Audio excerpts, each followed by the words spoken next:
Hey everybody, and welcome back to my channel. Today is gonna be more of like a talking video. I don't know how fond you guys are of that.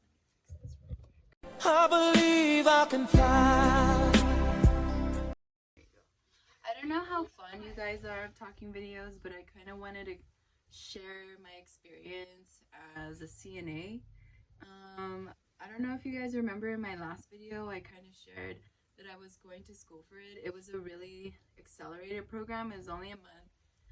It's 2 weeks of the studying and the skills and stuff, and then this next 2 weeks you're doing clinicals at an actual nursing home or post-acute. The place I actually work at now is where I did my clinicals, and it was an experience. The class was really fast. I would bring a laptop just to write my notes down, so that really helped. And the skills were, let's just say I had flashbacks of state board for beauty school, and that was really nerve-wracking as well. I went to Eastlake San Diego Medical College.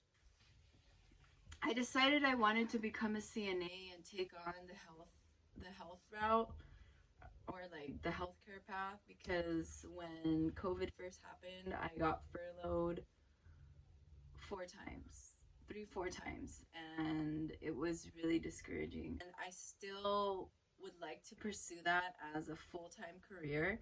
It's just I didn't have the right opportunity due to what was happening like around the world.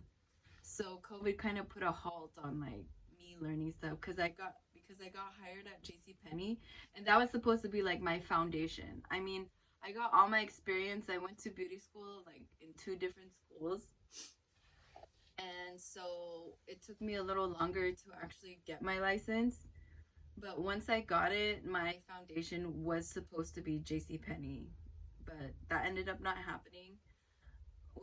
When we first quarantined, Miguel and I were in Hawaii. We barely made it back. We made it back to where everything was barely shutting down, so that happened a couple times.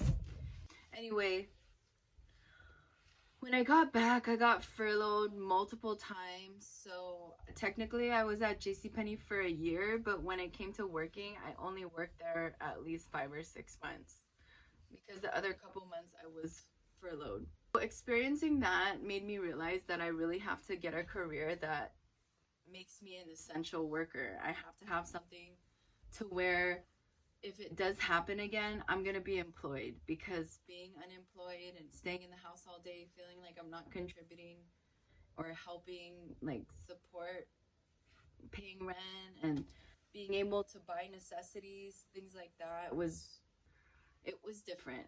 And you know, it made me feel like my license was useless. But I got my head out the clouds. I stopped crying about it, and I decided to do the healthcare route. So I took up my CNA. I went to San Diego Medical College, like I said. It was a really nice school. I really liked my instructor. She was very uppity, and you can tell that she had a passion for it. So I've never done any like healthcare thing. This is my first actual time working as a CNA. I want to say nurse or a nurse's aide. I just feel like when I say nurse, I'm referring to an LVN or an RN, something like that. As a CNA, when I did my clinicals, I don't want to share where I work, but it's not a nursing home. It's the place where people go after they get discharged from the hospital if they have like a mental problem deep in their dementia, or they have nowhere else to go, so to speak, or at least that's how I see it. Some of these people do get discharged, but where I work, they're there long term, and most of them are on hospice, so basically they're just waiting to go with Jesus. When I started my clinicals, I want to say my 3rd day, I was regretting it. I was thinking to myself, what did I do? What am I doing here? This is not what I want to do. Because it was, I mean, it's still hard, but it was hard. And it was a really, really, really, really, really rude awakening to just what a taste of working as a nurse is. I mean, it's a lot of dirty work, literally, and I'm not even saying that to bash on it, but it's you really need to get in there. And I was with my class. My class was really awesome. We all got along really well and we helped each other out. My first day there, I had a great CNA teach me. She's no longer working there, but she honestly was, you can tell she like had a lot of compassion for who she cared for. She was very attentive, she was very nice. You know, she really wanted to be there. And my first bed bath, and you know, a bed bath is where you're taking them basically a bath in their bed. It is just like what it sounds. It's a bed, it's a bath in your bed. My first time giving a bed bath was an experience. This woman, she was a Spanish speaker, and I still work with her. She's one of the residents.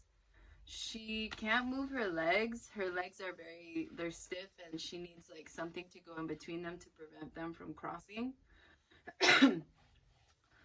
She wasn't the nicest, and me and my classmate, we were very timid to go in there. Or at least when I would see her call light, at first I would try to avoid it, only because one, I went ahead and I told her, oh, poquito español. And then she was having a full-blown conversation with me, and I'm just like, uh-huh. And it wasn't until she started asking me to put things away or get something is when she started getting frustrated, like really frustrated with me. The first time we gave her a bed bath, I want to say that being a hairstylist kind of got me trained for being not as gentle. It was a really good experience for me because, one, she liked it. Two, I kind of already knew the technique of how to wash and, you know, not to be shy with washing them, because just imagine being in bed all day and your only option is to get a bath in your bed. I would want it to be scrubbed really well. So we have to fill up a tub. We have to get multiple towels. They're probably like this big, and then the biggest one is like that. It's like a regular hand towel. You have to get a couple of those, a brief, a gown, sheets, pillowcases, a thin sheet, and a blanket. And they provide soap. It's like a 2-in-1, but sometimes they have their own. So we got that done. And the first thing we did was wipe down her body. I think she had poop in her brief, so we had to change that first. And the way you shower their head, what my CNA did, she got a bucket. She got like a bin. They have like those square bins, like they're the hospital bins. So you have to like get their hair and you put it in the bin, and you take like you can get like one of those little blue medicine cups, and you're pouring it on their head, and it gets really messy. I remember the first time I did it by myself, or at least I attempted to, I had water all over the floor. It got everywhere. She got a bath, a really good bath, but it got everywhere. And that took about 30-45 minutes with the help of the CNA, so that was my first bed bath. So my clinicals, they were an experience only because I felt like I could have learned more.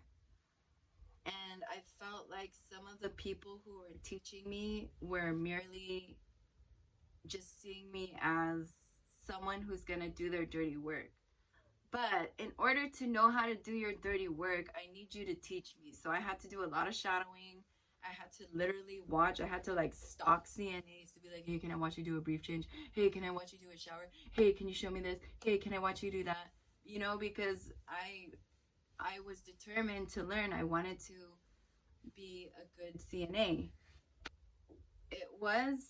It is a lot of moving around. I wore my iWatch one day to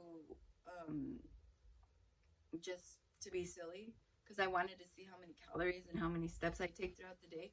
I kid you not, I burned, I think, 1,100 calories, 1,100 something, and I took like 12,000 or 11,000 steps, and that was just working, because I didn't put my iWatch on until I got to work. So that was freaking crazy. So it's a lot of running around. So you know, at first I would think, oh, you know, because my mom is a registered nurse, and I used to think her job's not that hard. She doesn't have to do that much. All she has to do is take care of people and make sure that they're okay. And if there's something wrong, she has to figure it out. No, I don't do half as much as my mom does. Well, I mean, my mom and I obviously were in on different levels. My mom's like up there, and I'm at the bottom of the barrel right now. But my mom, she would come home super tired. Sometimes she would work 48-hour shifts. I don't know how the fuck, but she makes a good amount of money each year, great amount of money. She's not broke, I'll tell you that, but she acts like she is. That was like also a rude awakening for me, because I think the third day of clinicals, I was shot. I was like, I can't do this. I'm tired. Every time we had lunch, I would take a nap, and we had like an hour, so I would literally be sleeping on the couch because I needed to recharge. It was a lot of running around. Fast forward, they wanted to hire me on. They saw that I had potential, so you know, they needed the employees anyways, so they hired me on as a nurse assistant. So working by myself, not being a student, that was the hard part. Like I said, I was taught to an extent, but it was more like they threw me to the wolves.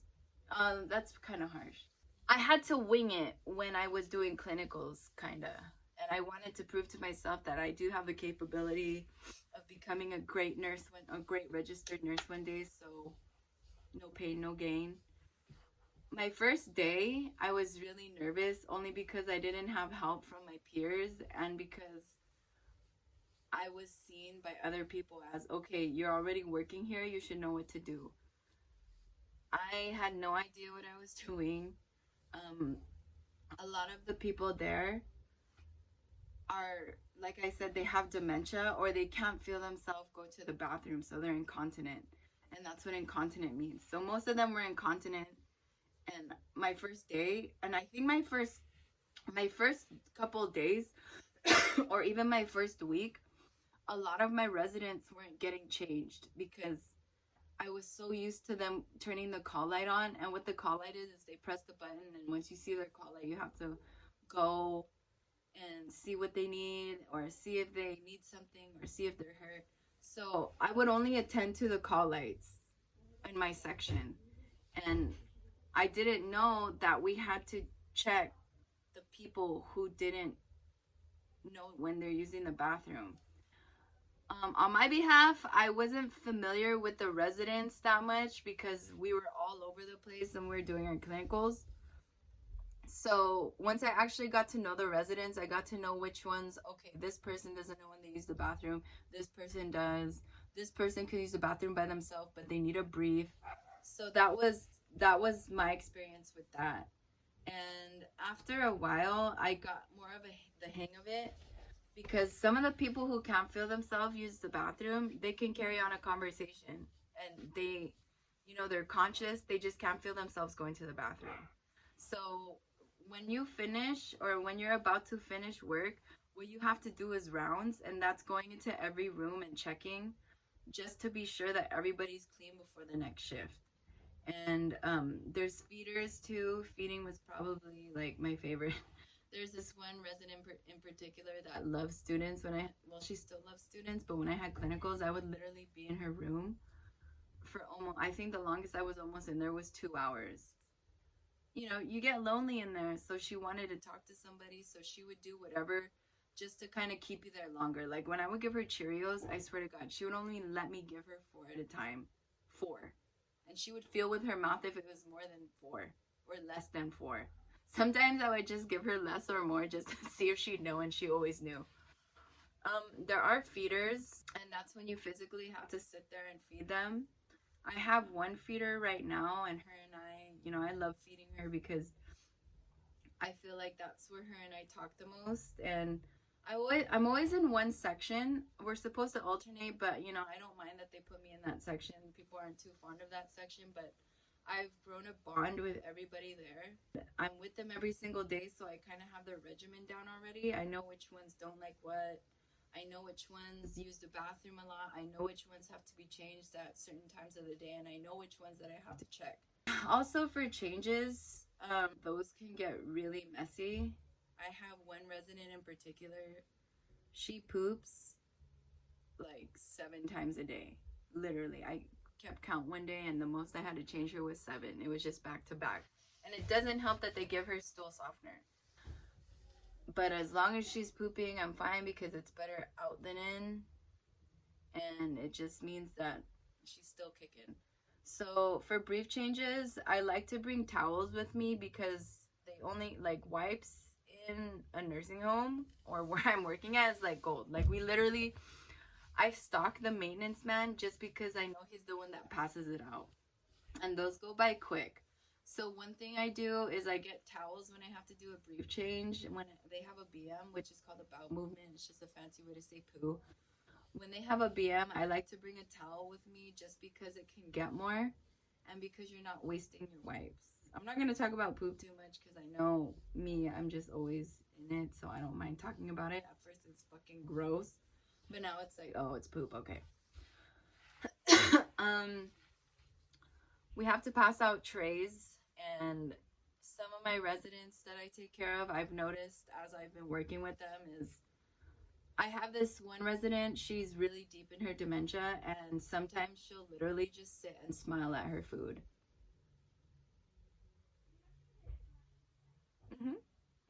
She's the cutest thing. I love her. And I've noticed that, if she just sits there, because as I grew familiar with this section, I just kind of noticed that sometimes she would go without eating, and sometimes she would have it all over her, so barely any of it got in her mouth. So as long as I've known her and I've been working there for 3 months, I've taken upon myself to feed her. She's technically not a feeder. She's considered independent, but you just have to set it up for her. I literally feed her because to me, she can't feed herself. And if I don't visibly show her that it's there and show her she has food, she's not going to eat. Her roommate, I've worked with her ever since my clinicals. And I've noticed that she has trouble eating because some of them have like hands like this because either they had a stroke and it never went back to how it was, or like their bones tighten. I don't know the exact word for it, but some of them are immobile and some of them have a very hard time using their hands. So for her, I like to feed her here and there. I still encourage her to feed herself because that's what we're supposed to do. If we see that they're still mobile, what we need to do is encourage them to keep using the body parts that are becoming weaker. That way they don't become totally dependent and need to be physically helped all the time. When I see that she's struggling, because she also has a lot of like stomach issues, it's hard for her to poop sometimes, and I think she gets backed up. To me, I think it's the coffee, but she loves her coffee, so I can't keep that away from her. I feed her and I just make sure that she's getting it in her mouth because for her, she can get really messy too. And I know that she moves a lot, so I try to get as much in her without her being messy. I do put a towel over them. I know some of them get really messy, not by choice, but only because they don't have control of their hands, or they have a hard time getting it to their mouth. Like even just like this, it's far away, and the way they're positioned sometimes is not the best. I have particular residents. Like one particular resident I have, she always gets up at 9:30 or 10. Lately it's been 10 because she's been really tired. And it's the same regimen every time. Every single time. I think the only thing she changed to it is like she puts on perfume at one point, but this is my regimen with her. I go in there at 9:30, basically at 9:30. I change her. I have to put lotion on the back of one of her legs. It's usually the right. I wipe her. I change the brief. Every time she moves, she has to have a pillow in between her legs just because this left side of her is totally numb. She has no feeling on this side, but her knee in particular, she can feel the pain. So I have to put her brief on. After that, I put the cream on her. I put it on. I strap it in. She always needs to have it tight. She has to feel how it feels because if it's scrunched up, she's going to yell at me and say she's not a boy. It happens every time. But it's already, I've gotten it down to where like it takes me like 10 minutes. The first time I did this, it took me an hour. It would take me an hour every time of her yelling at me, telling me I'm doing it wrong, but it's fine because we're best friends now. After that, I take off her gown. Sometimes she sleeps with no shirt on. But after that, I take her deodorant, put on her deodorant. After that, I get her clothes and I put her shirt on and I put her socks on. And then she sprays perfume right here on her wrist and on the other side of her wrist. And then I put her one shoe on. She only wears one shoe because she's up in a wheelchair all day. So all I really have to do with her, besides when she turns the call light on, is get her in her chair. And this is the regimen before that. After I do that, I get her in her chair. I tighten up her gown. She'll always have a new gown under her pillow. Either that, or if she doesn't have one, she'll wear one from the night before. She only wears a white gown. That's it. Only that one. Nothing else. After I get her in her chair, I have to put like this mesh thing on her, on one of her, where her weak leg is, because it has to be supported by it all day. So I put a towel on both the foot and behind her calf. After that, she's done. I put the trash can by the door. I take her table, put it all the way down, because that is how she likes it every time. Never changes. And if you don't, she throws a fit.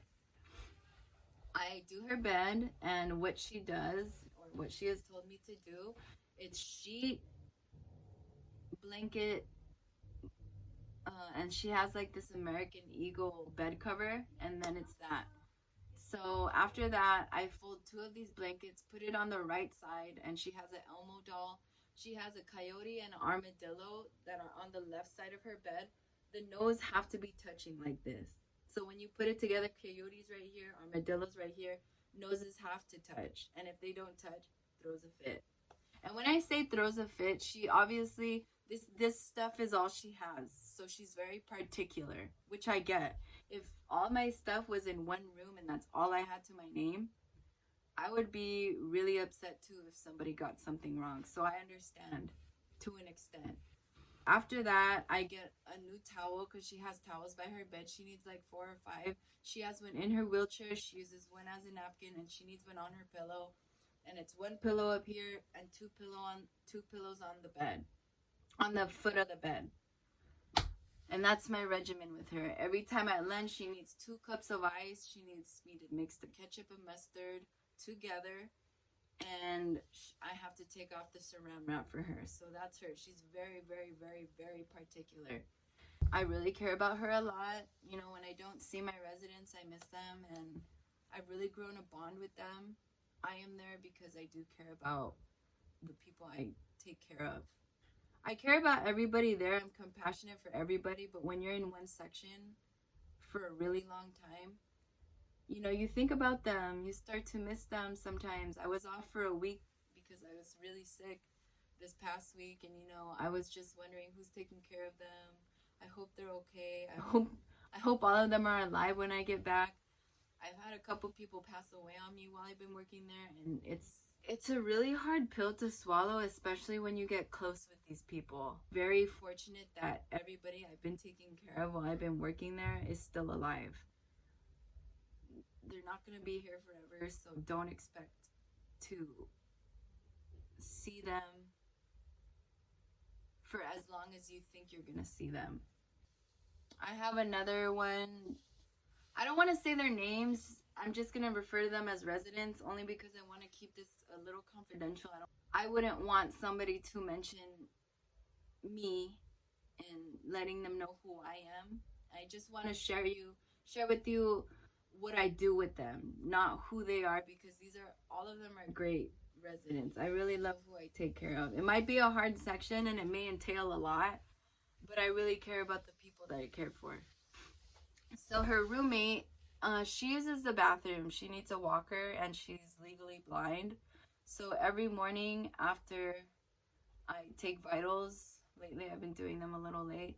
Every morning she goes to the bathroom. I help her to the bathroom. I pull her briefs down and I wipe her. I know every time after I wipe her, she's going to use it again because something lets her body know like, hey, you still got to use it. So that's our routine. I wipe her. She knows she's going to use it again.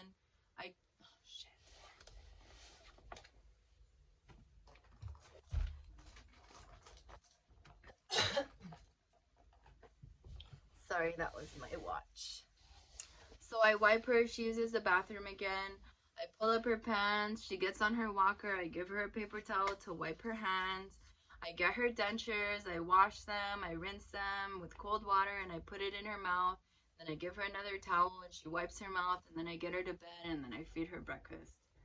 So that's her, and she's a really sweet lady.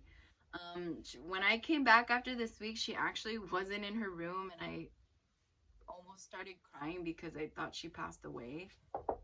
But thankfully, there was just something that happened with her, and so she just needed to go to another section for a little bit, but she came back yesterday, so I was really happy. I think the last thing I'm going to mention is when you give a shower to someone who physically can get in the shower. So there are some people who are very mobile, who are very independent, that you can just walk to the shower and you basically just get the stuff they need for the shower, or sometimes they have their own stuff. So you just have to walk them there and just kind of supervise while they're there just in case they fall. So those are the easy ones. Sorry. The other ones, you have to get a shower chair, and it's basically a chair that looks like a toilet just in case some of them poop in the shower or pee, because it does happen. So for them, you have to physically shower them or at least help them. I have one resident, he's really, really, really deep in his dementia, but he's really nice. Looking at him, you'd think he was a regular guy, which he is a regular guy. The only thing is, like, right now, he doesn't know which way is up. So for him, when I shower him, I have to really watch. Like, he can stand and he can stuff like that, but for him, I really have to, he's totally independent, so I have to wash him. So sometimes when I'm washing him and he's sitting down, he'll get up and he'll try to walk out. So for him, you really have to be like, redirect him and say, oh, so and so, we're taking a shower, hold on, wait here, buddy. You know, just kind of like being nice and try to make light of it, because I know sometimes it can get really frustrating, especially when you have 1,000 things to do at once. So for him, I also have to make sure that he's in his room, or if he's walking around, I have to always know where he's at, because last time he went into something he wasn't supposed to be in, and I got in big trouble because it was on my watch. Or this one time he walked out with no brief on, so he was like going commando and walked out, and I was just like, oh my gosh, what are you doing? Let's get back in your room. And like, I put a brief on him, put some pants on, and he went to walk. So there are some people that you really have to keep an eye on. Like, you literally have to check every 15-30 minutes to see if they're there, or if they're fall risk. But the fall risk people, you have to really make sure that they're okay, because they can fall out of their bed. They do wiggle. So I have probably 2 fall risks. Three. I have 3 fall risk residents that I have to check that their mat is next to their bed. I have to check that they're positioned the right way. I have to make sure they're not trying to get out, because there's one resident that can use the toilet, but she needs extensive assistance. Like, she literally needs someone to have a gait belt on her with a walker, and they need to walk behind her, put her on the toilet, and watch her use the bathroom. So she tries to get out of bed a lot. I think she's fallen once on my watch, and ever since then, I've made myself more aware that I need to check up on her. So she's a really little thing. She's not that hard to rearrange, but I'm guessing since she's so little, it's not hard to try and get up too. So there's that. I'm gonna go ahead and end this video. It's already like 31 minutes, but I'm gonna go ahead and end this video and say that I'm really, really glad that I got into becoming a CNA. It's a lot of work. It's really, really hard. It's not hard, but it's very challenging, and it takes a lot out of you. But it's really rewarding, and I'm so glad that I have the opportunity to take care of these people. It's really humbled me, and it's really made me think, you know, I don't have it bad at all. I need to take care of myself. I need to be nice to my kids so they never put me there. No, I'm just kidding. Well, they never better put me there. It's really also made me love, I mean, I've always loved my grandparents, but it's made me realize, like, I need to give them more love and attention. Like, before when my grandma used to try and talk to me, or sometimes, I think I noticed one day I was at a family party and I was looking at my grandparents and I was just thinking to myself, I don't know what I would do if they were in that facility. Some of these people have nobody to talk to. These people are in bed all day, every day, and some of them don't have anybody to talk to. Fortunately enough for me, I've grown a lot of rapport with my residents, so I make sure to give them love. I make sure to show them that I care. I make sure I show them that I'm there to take care of you. And I'm not here for just a check. I'm here because I want to do this and I want to make sure you're okay. And it's just made me realize that I'm really, because some of these residents are younger than my grandparents and they're in bed all day. My grandparents are 75, 76. I'm so thankful that they're still healthy enough to walk around. I can see them declining just a little bit, like a little bit. Like my grandma kind of needs a cane, and my grandpa, he suffers from different things that I don't want to share. But it's just really brought me to an understanding that my grandparents are getting old and I need to let them know how much I love them and care for them. So whenever I talk to my grandparents now, I really want to carry on a conversation because there are days I know sometimes maybe my mom can't talk to them because my mom's really busy. My dad works too, and sometimes they just have each other. I know that everybody's busy in their life, but I'm making it a mission to make more time to show my own grandparents that I care and love them. I tell myself if I can give a lot of love to these residents, I can give 10 times as much love to my grandparents because they've done a lot for me too. And, in my culture, or at least in my family, we don't believe in putting people in nursing homes. My mamang, she was 92, and my aunt, and like till the day she died, my aunt took care of her.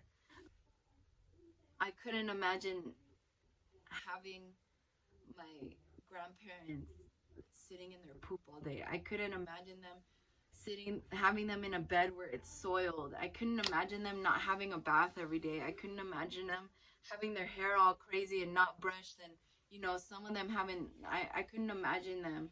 It breaks my heart to see these people in here and, it just sucks. Like, in a way, it's very rewarding.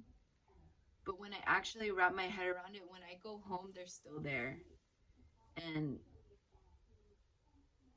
some of them are really depressed, so I tell them I can't get rid of how you feel, but I can make how you feel right now a little bit more comfortable.